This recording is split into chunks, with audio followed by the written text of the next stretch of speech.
What if I told you that the people who are absent from your feed aren't disconnected at all? In fact, they might be more deeply connected to the world than anyone scrolling past it.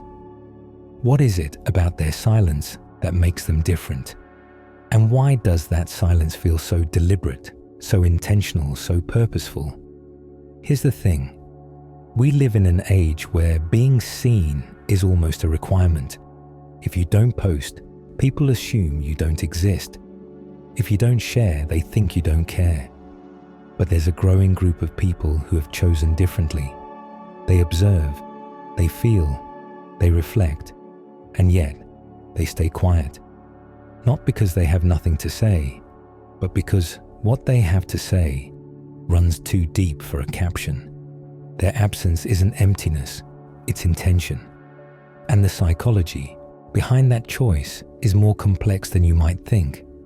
Most of us scroll without thinking. We react without pausing. But the person who doesn't post? They're pausing constantly. They're the ones who see the party happening around them and choose to sit in the stillness instead. While everyone else is performing their lives, they're examining theirs. And that difference, that gap between action and reflection, is where everything begins. Let's start with the most obvious thing about these people. They think a lot, not just about what's happening around them, but about what's happening inside them. Psychologists call this high trait introspection, which is the ability to analyze both your internal experiences and the external events that shape them. These individuals aren't just aware of their emotions. They're aware of why those emotions exist, where they come from, and what patterns they reveal about who they are. While most people react, they reflect. While most people post in the moment, they pause to consider what that moment actually means. Imagine your mind as a vast library, filled with shelves of experiences, thoughts, and feelings. Most people walk through that library and grab the first book they see. But people with high introspection, they're reading every title. They're cross-referencing themes. They're asking why one book is next to another and what that arrangement says about the whole collection. Their internal world is constantly being mapped, examined, and reorganized. And that takes time. It takes energy. It takes space. Social media, with its demand for instant reactions and surface-level engagement, doesn't offer that space. It asks you to post before you've had time to process. It wants your reaction before you've understood your response. And for someone who lives in constant reflection, that kind of speed feels reckless. But it goes deeper than just thinking a lot. These individuals also practice something called metacognition, which is essentially thinking about thinking. They don't just feel anxious. They ask why they feel anxious and whether that anxiety is rational or learned. They don't just enjoy something. They ask what that enjoyment says about their values, their priorities, and their sense of self. It's like watching yourself from the outside and noticing patterns in your own behavior that most people never see. And when you're that aware of your own mental processes, social media becomes a minefield. Every post feels like a performance. Every caption feels like a statement you'll need to defend. Every photo feels like a version of yourself you're not sure is real. Here's where it gets tricky. When you see too much nuance in everything, nothing feels simple anymore. You can't just post a photo and move on. You see the 10 different ways it could be interpreted. You see the version of yourself it presents and the version it hides. You see the way people will react and the assumptions they'll make based on a single image. And all of that happens before you even consider pressing share. So instead of posting, you pause. And that pause becomes permanent. Not because you don't have anything to say, but because saying anything feels incomplete. This is what separates them from everyone else. While most people experience life in a single layer, These individuals experience it in multiple dimensions simultaneously. They're not just living the moment.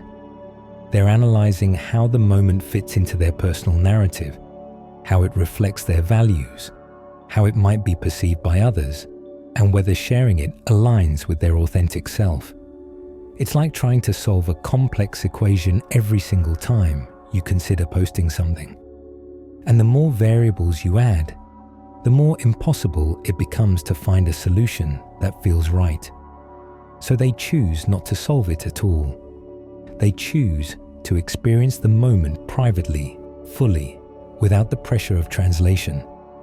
There's also something deeply uncomfortable about permanence for these thinkers. Once you post something, it exists forever. It becomes part of your digital identity, a frozen snapshot of who you were in that specific moment.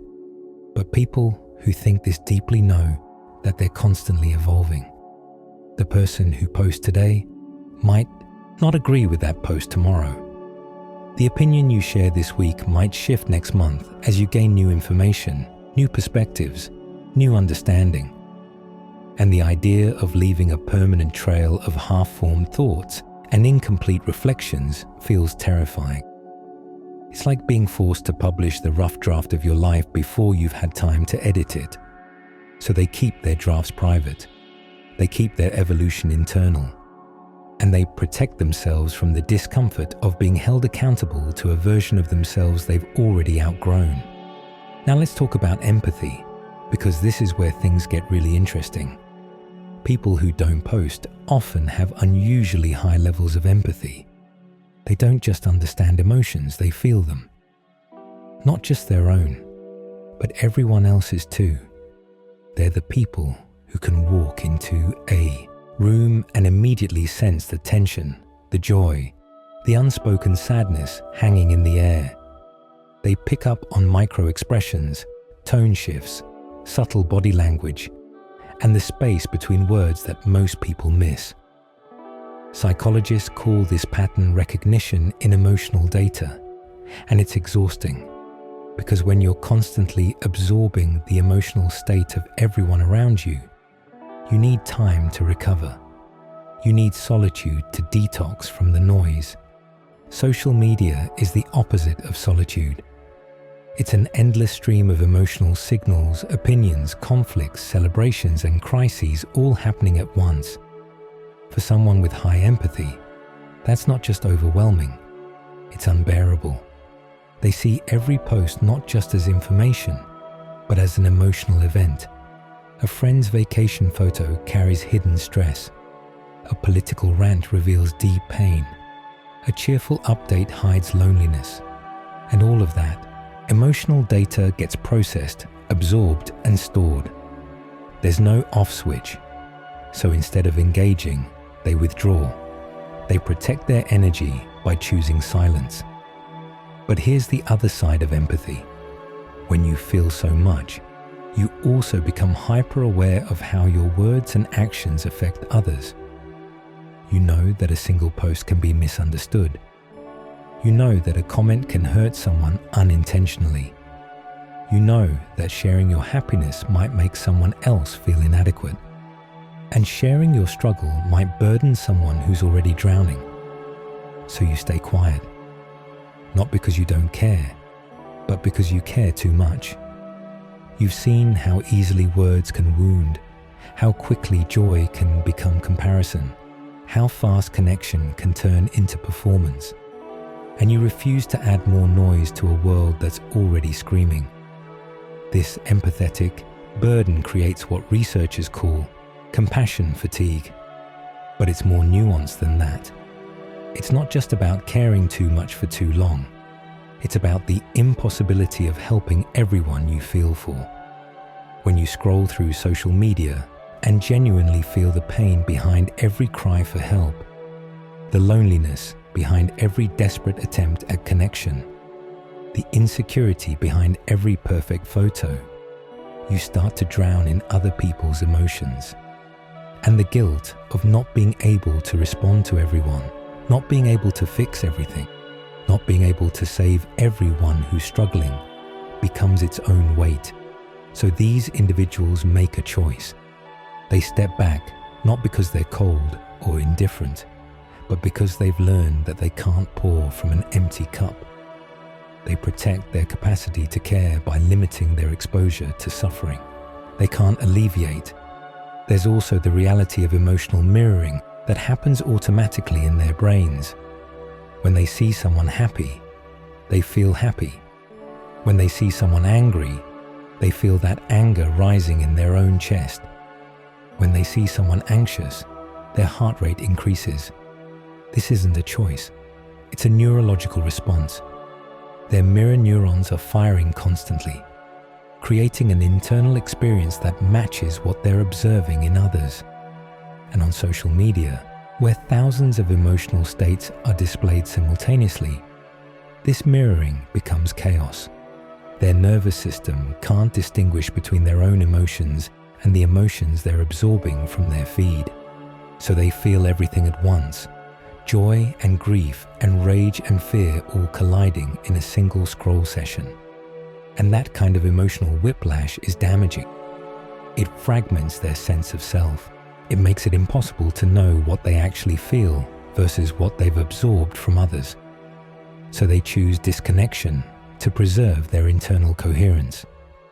These people also engage in what's called depth processing, which means they encode experiences with rich layers of meaning and emotional context.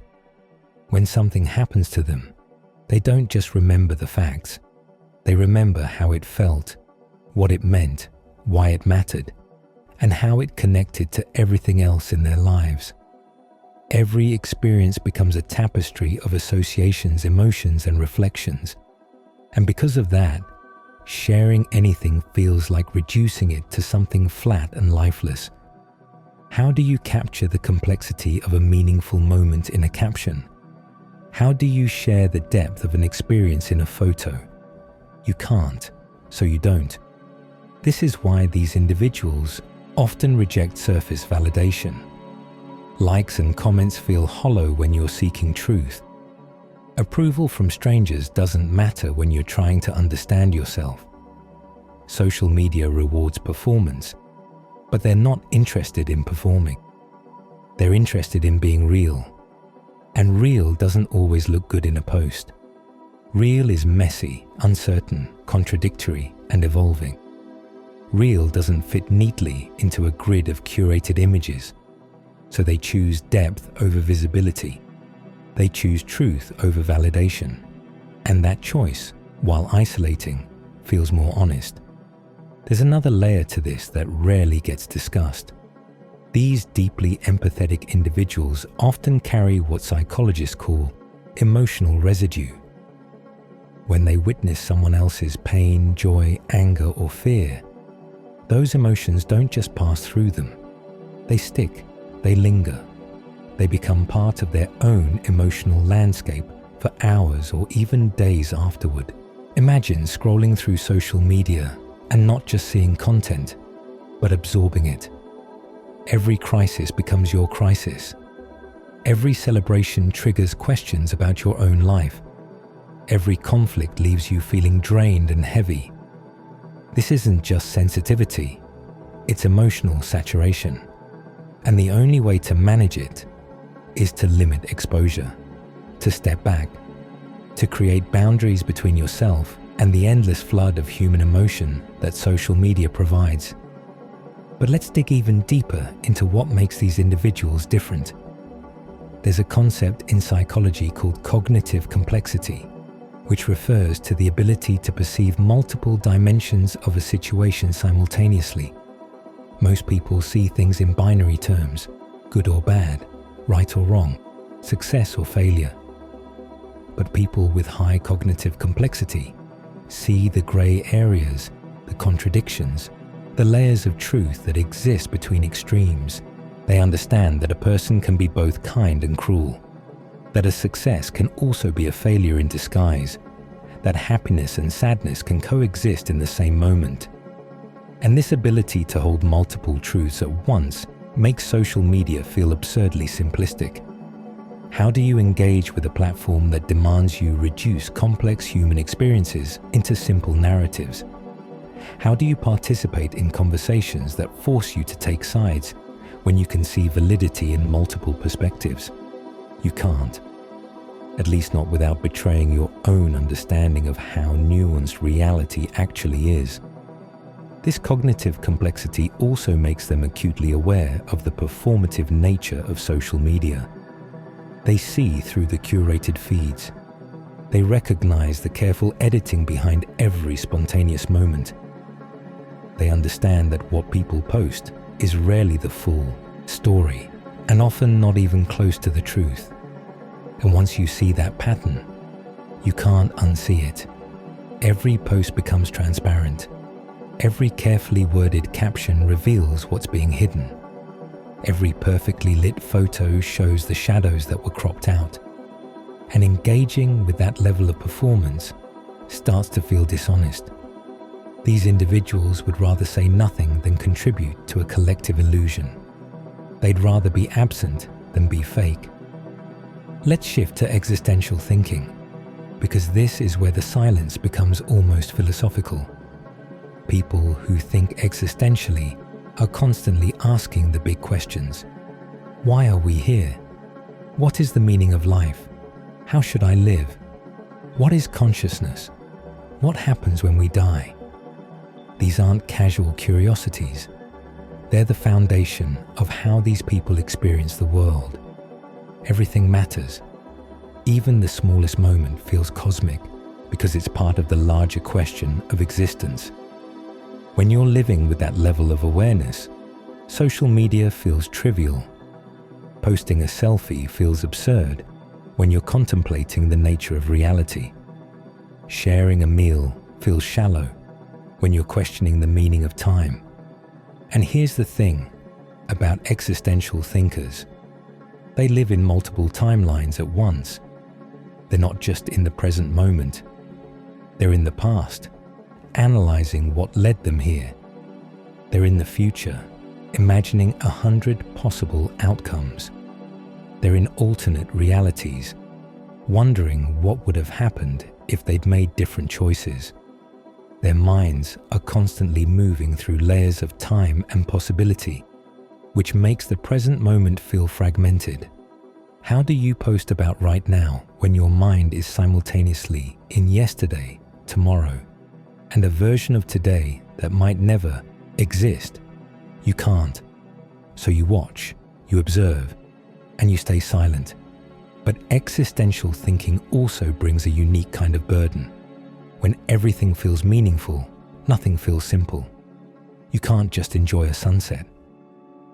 You see the fleeting nature of time, the inevitability of endings, the beauty and sadness of impermanence all happening at once. You can't just celebrate a success. You see the arbitrary nature of achievement, the randomness of opportunity, the fragility of identity tied to outcomes. And when you see all of that, posting anything feels like pretending you don't see it. It feels like wearing a mask. So you choose authenticity over visibility, even if that authenticity means staying hidden. There's also a deep awareness of mortality that comes with existential thinking. These individuals see time not as an endless resource, but as something finite and precious. Every moment spent curating a post is a moment not spent living. Every hour scrolling through feeds is an hour lost to the performance of life rather than the experience of it. They see their peers documenting every meal, every trip, every milestone, and they can't help but wonder what's being missed in the process. How much life is passing by while we're trying to capture it? How much depth is sacrificed for the sake of documentation? These questions haunt them, and the answer they arrive at is simple.